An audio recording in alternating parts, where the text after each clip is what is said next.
أعوذ بالله من الشيطان الرجيم.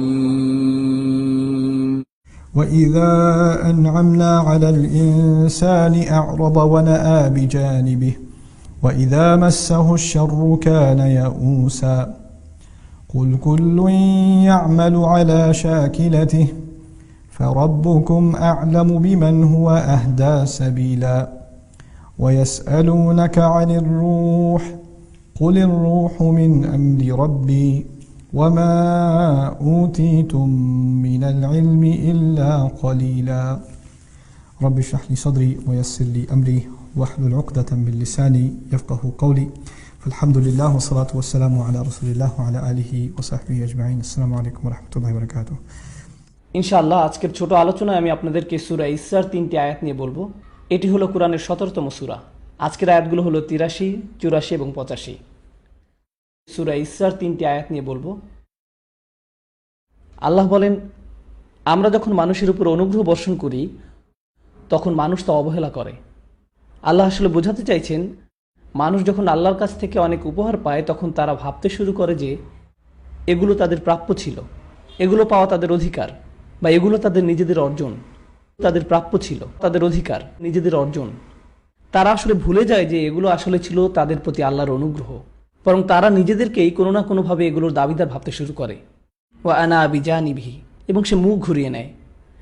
আমি আপনাদেরকে একটি উদাহরণ দিচ্ছি। এটাই আনা বিজানিবিহি।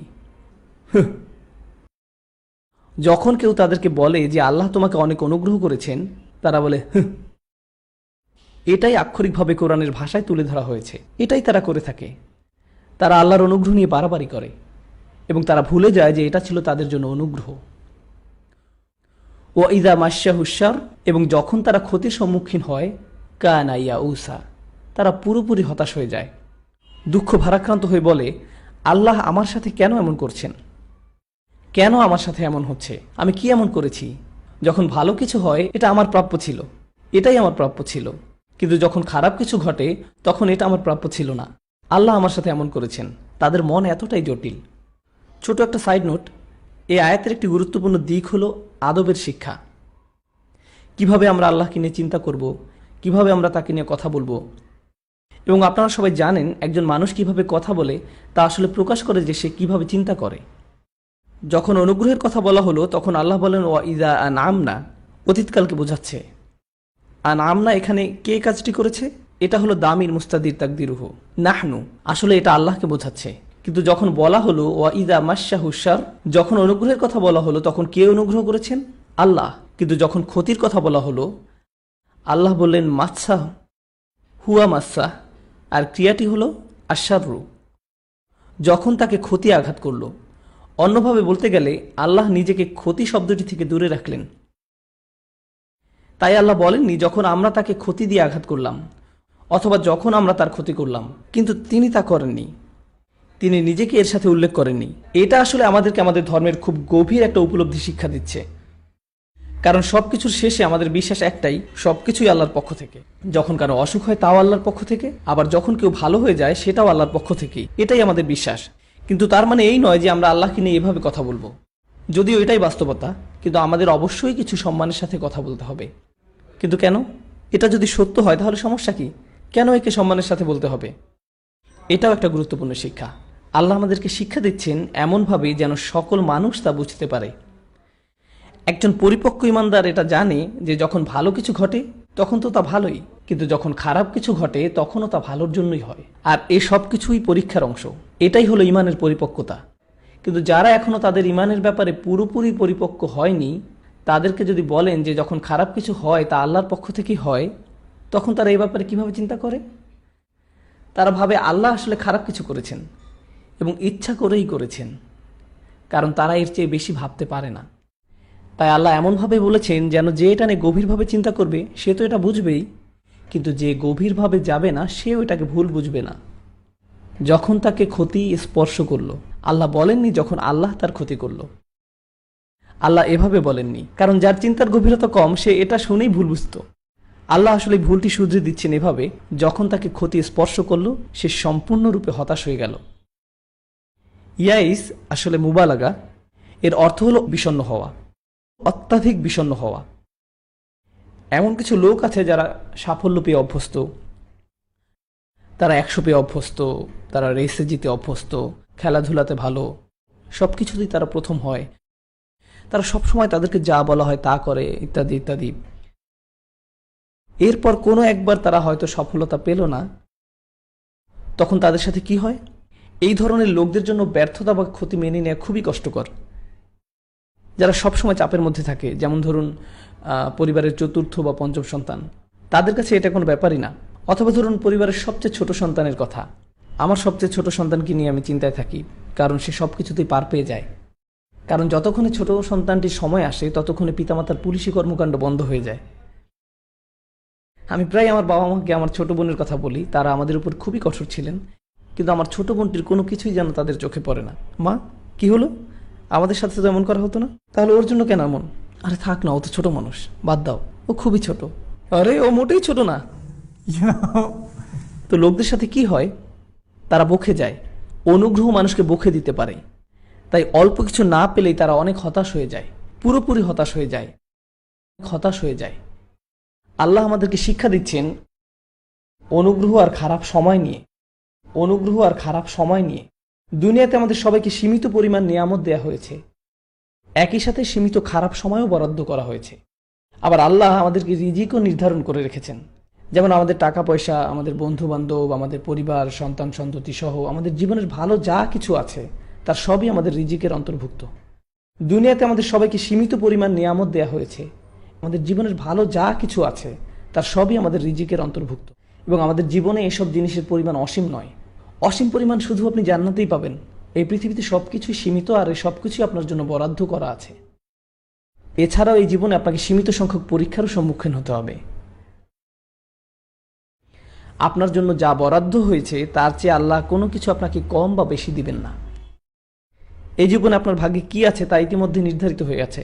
তাই আপনি যদি এটা নিয়ে চিন্তা করেন তাহলে বুঝবেন যে আপনার পরীক্ষা এবং আপনার সুযোগ কোনোভাবেই আমার পরীক্ষা আর আমার সুযোগের মতো নয়, তারা এক নয়, কোনোভাবেই নয়। কখনো কখনো আল্লাহ আপনার সামনে সুযোগ এনে দেন, কিন্তু আপনি নিজে সেই সুযোগ কাজে লাগাতে ব্যর্থ হন। তিনি আপনার সামনে তা মেলে ধরেন, আর আপনি এর থেকে অনেক সওয়াব নিতে পারতেন, কিন্তু আপনি সিদ্ধান্ত নিলেন তা না করার, এবং আপনি তার জন্য ভুগতে থাকলেন, আর এর জন্য আপনি আল্লাহকে দোষ দিতে থাকলেন। তো এখন কি বোঝা যাচ্ছে? প্রত্যেকেই আলাদা আলাদা ভাগ্যের মালিক, সবার জীবনের পথ আলাদা।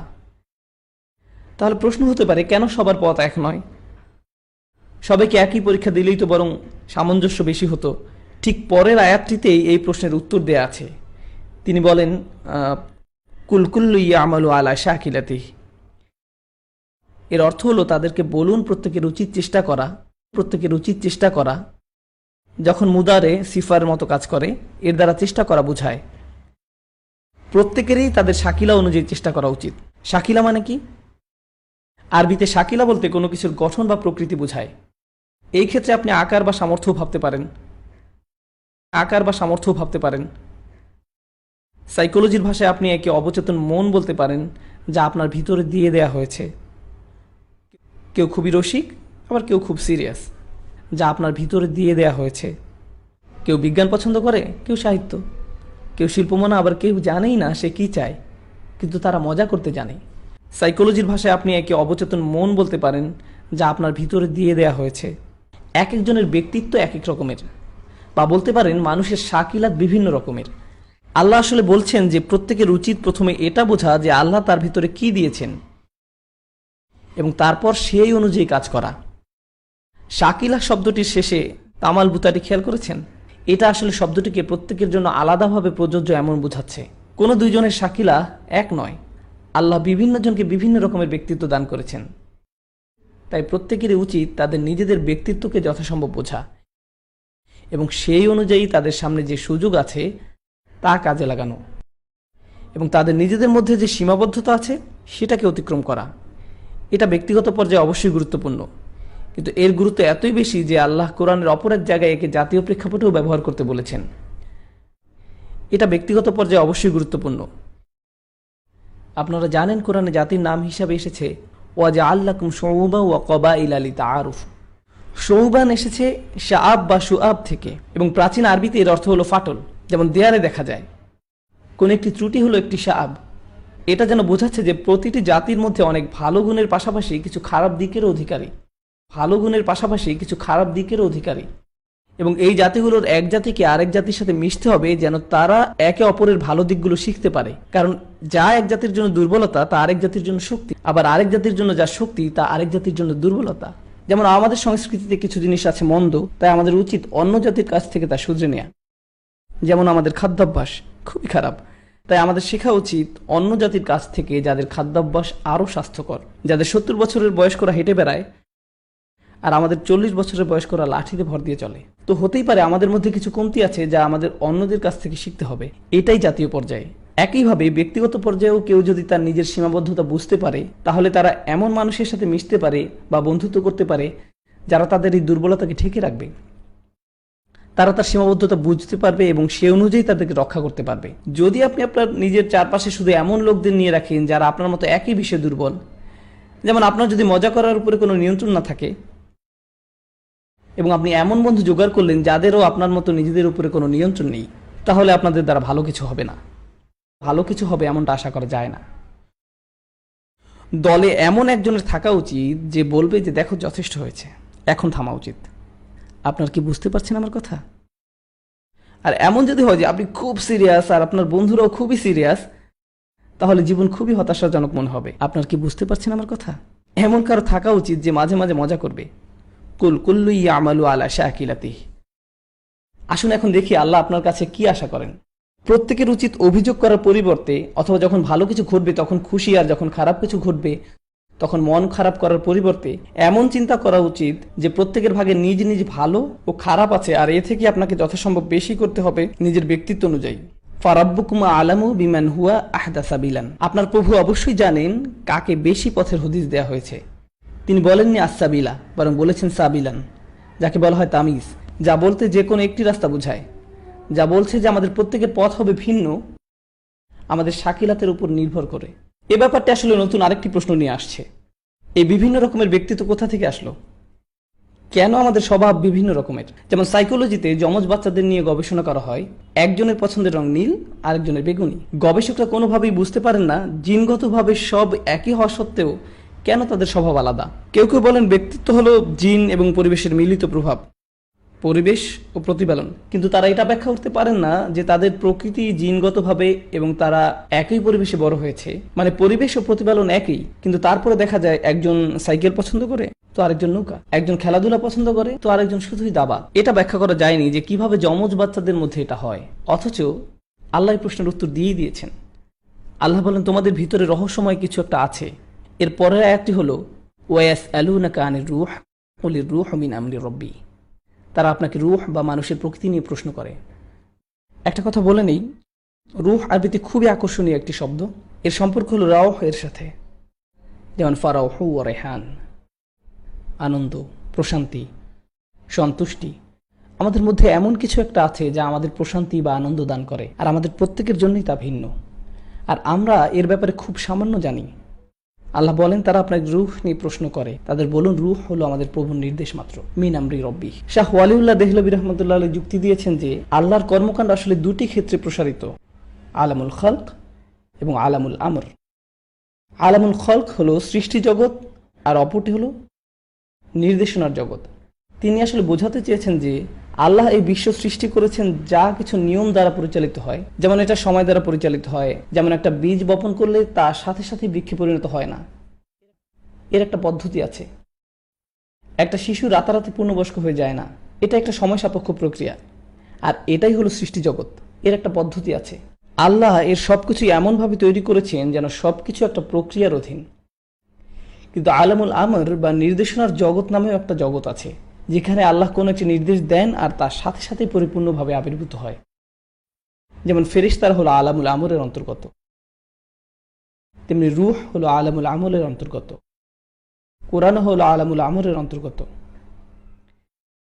মানে এমন একটা অদৃশ্য জগৎ আছে যেখানে কোনো কিছুই সময় দ্বারা সীমাবদ্ধ নয়, দূরত্ব দ্বারা সীমাবদ্ধ নয়, যেমনটা আমরা এই জগতে দেখে থাকি।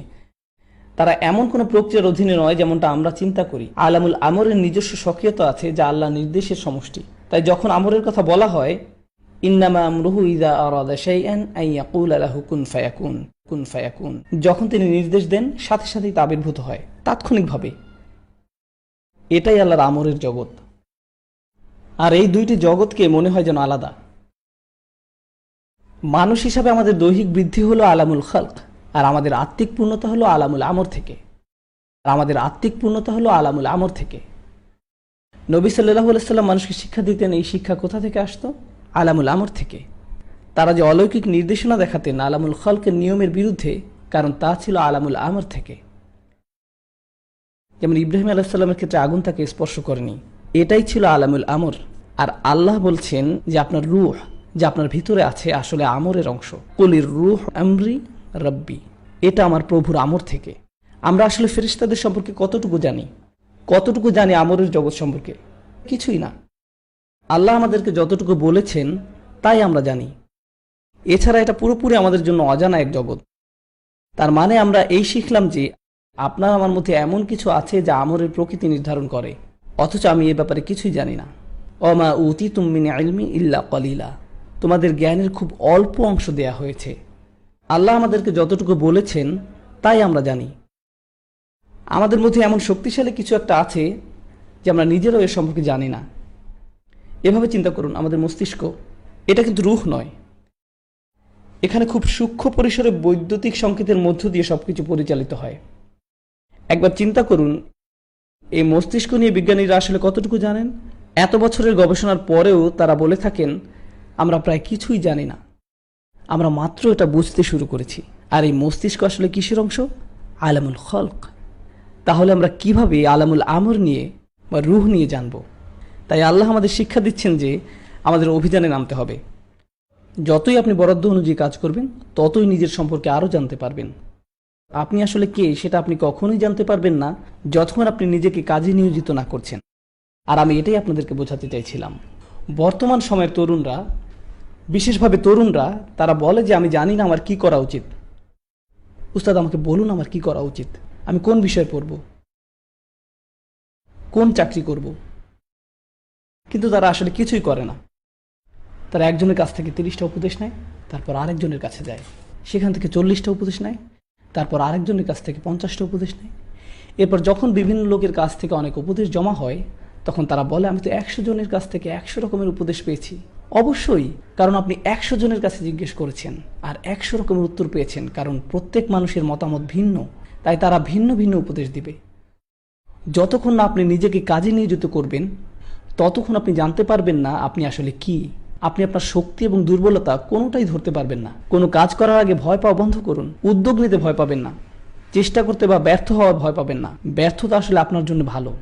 এটা দেখিয়ে দেয় যে কোথায় ফাটল আছে, আপনাকে কোথায় উন্নতি করতে হবে তা দেখিয়ে দেয়। আবার আপনি কিসে ভালো সেটাও দেখিয়ে দেয়। হয়তো আপনাকে এতে আরও ভালো হতে হবে, কিন্তু এসব কখনোই হবে না যদি আপনি চেষ্টাই না করেন।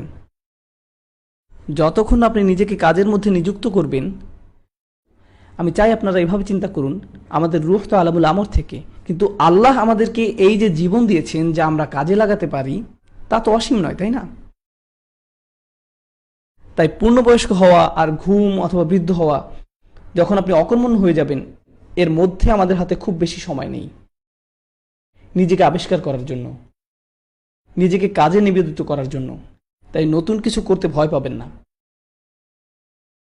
আল্লাহ আমাদেরকে এই যে জীবন দিয়েছেন, এত সুন্দর এবং অভিযানের সুযোগ দিয়েছেন, তাই চেষ্টা করতে ভয় পাবেন না।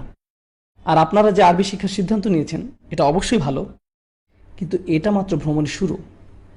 ব্যবসাগত, শিক্ষাগত সহ বিভিন্ন পেশা পরখ করুন। আর আপনি যদি ভয়ে জীবন কাটিয়ে দেন এই ভেবে, যদি এটা আমার জন্য না হয়, আমি যদি এতে সাফল্য না পাই, তাহলে আপনি সারা জীবন এক পাশেই পড়ে থাকবেন, জীবনে কোনো কিছুই করতে পারবেন না। ব্যর্থতার ভয় আপনাকে মুক্ত হতে হবে, নিজের শাকিলার উপর জোর দিতে হবে, আপনাকে প্রাথমিক ভয় কাটিয়ে উঠতে হবে। আর যখন তা পারবেন, দেখবেন জীবনে আশ্চর্যজনক পরিবর্তন শুরু হয়েছে। ব্যর্থতার ভয় আপনাকে মুক্ত হতে হবে। আমি আপনাদেরকে আমার সবচেয়ে প্রিয় ছাত্রের কথা বলি। আপনারা হলেন আমার 5ম ব্যাচের ছাত্র, ভাবলেই অবাক লাগে। যাই হোক, আমার প্রিয় ছাত্র, নাম বলবো না। তার সমস্যা কি ছিল? আমি বলি আল্লাহ তাকে আরবি শিক্ষার জন্য সৃষ্টি করেননি, আমি এটাই বলি। কিন্তু সে আমার খুব প্রিয় ছাত্র, আমি তাকে খুবই ভালোবাসি এবং সে আমি যতজনকে চিনি তাদের সবার থেকে বেশি পরিশ্রম করেছে, রাত আর দিন। ব্রেকের সময়ও বাকিরা হয়তো অন্য কিছু করেছে, সে পড়াশোনা করেছে। মানুষজন দুপুরের খাবার খেতে যাচ্ছে কিন্তু সে পড়ছে, সে নোটের মধ্যে ডুবে আছে, প্রশ্ন করছে আর পড়ছে তো পড়ছেই। এবং সে আমি যতজনকে চিনি তাদের সবার থেকে বেশি পরিশ্রম করেছে। সে একের পর এক খাতা শেষ করে ফেলছে নোট লিখে লিখে। তার হাত ব্যথা হয়ে যেত, তবু সে ল্যাপটপ ব্যবহার করতো না, কারণ সে ভাবতো তা হলো অলসদের কাজ। আর সে আমার কাছের একজন বন্ধু, আমরা এর আগে একসাথে সময় কাটাতাম। আগে যখন আমি বলতাম যে চলো কিছু একটা করি, সে রাজি হয়ে যেত। কিন্তু এখন যখন আমি তাকে ফোন করে বলি চলো বাইরে যাই কিছু একটা করি, সে বলে না আমার কাজ আছে। অথচ দিনের বেলা আমি তার শিক্ষক, আর রাতে যখন তাকে আমি ফোন দেই সে বলে তাকে পড়তে হবে। ধন্যবাদ, ক্লিক। কিন্তু সে অনেক পরীক্ষায় ভয়াবহভাবে ফেল করেছে, কিন্তু তার জন্য আমার খারাপ লাগে না, কারণ সে সত্যিকার অর্থে চেষ্টা করেছে। আর এমন লোকও ছিল যারা খুব একটা চেষ্টা না করে 100 পেয়েছে। প্রথমত আমি মনে করি তাদের জন্য এই সময়ের কোনো মূল্য নেই, তারা যা শিখছে, আর আমি তাদের কাজকে শ্রদ্ধাও জানাই না। কিন্তু সে যা করছে আমি তাকে শ্রদ্ধা করি। আমি কিছু একটা করব, যথাসম্ভব চেষ্টার সাথে করব। ব্যর্থতার প্রথম আগমনেই ভয় পেয়ে পালাবো না, আমি অন্য কিছু করা শুরু করব না। আর এটাই আমাদের বুঝতে হবে ক্যারিয়ারের ক্ষেত্রেও। আপনি যে প্রচেষ্টা করবেন, যতক্ষণ আপনি উপভোগ করছেন, যে একটু ছন্দপতন ঘটলো আপনি ভাবলেন এখন আমার অন্য কিছু করা উচিত, তাই কি? এটা তো জান্নাত নয়। ভালো দিনের সাথে খারাপ দিন তো থাকবেই, এই জীবনটাই এমন। যখন অনুগ্রহ আসতে থাকলো আমি খুশি, সব ঠিক আছে, আমি খুশি। আর যখন কিছু মনমতো হলো না, তারা চরম হতাশাগ্রস্ত হয়ে গেল। কানা ইয়া উসা, তারা চরম হতাশাগ্রস্ত হয়ে গেল। আমার এটা করা ঠিক না, বা এটা আমার জন্য না। এটা ছাত্রদের সাথেও হয়। তারা একটা পরীক্ষা ফেল করে, আরে না ফেল না, 95 ফেল, আস্তাগফিরুল্লাহ। আপনি কিভাবে বাপ মাকে মুখ দেখাবেন? আপনাকে কে বিয়ে করবে কারণ আপনি 95 পেয়েছেন? আমার মনে হয় আমার পড়াশোনা ছেড়ে দেওয়া উচিত, কারণ এখন আর কোনো লাভ নেই। সত্যি সিরিয়াস হন, মেরুদণ্ড শক্ত করুন। আপনি যাই করেন না কেন নিজেকে পুরোপুরি নিবেদিত করুন। আর এটা শুধু এই প্রোগ্রামে না, জীবনের সব ক্ষেত্রেই প্রযোজ্য। যাই করুন পুরোপুরি মনোযোগের সাথে করুন। আপনি যাই করেন না কেন নিজেকে পুরোপুরি নিবেদিত করুন। অবশ্যই সাহায্য চাইতে পারেন, কিন্তু অতিরিক্ত চাইবেন না। এমন যেন না হয় যে আপনি উপদেশের পর উপদেশ নিচ্ছেন কিন্তু নিজে কিছুই করছেন না। আপনার জীবনে আপনি খুব অল্প কিছু মানুষকে বিশ্বাস করতে পারেন। আবার এমন লোক আছে যারা এমন মানুষের কাছে উপদেশ চায় যে তারা জানে তারা 2 রকমের উত্তর পাবে,